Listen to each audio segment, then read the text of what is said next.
ألم تر كيف ضرب الله مثلا كلمة طيبة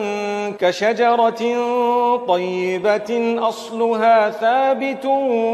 وفرعها في السماء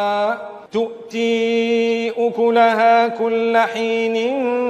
بإذن ربها ويضرب الله الأمثال للناس لعلهم يتذكرون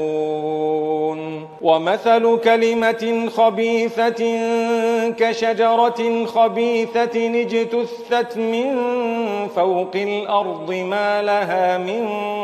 قرار يثبت الله الذين آمنوا بالقول الثابت في الحياة الدنيا وفي الآخرة ويضل الله الظالمين ويفعل الله ما يشاء.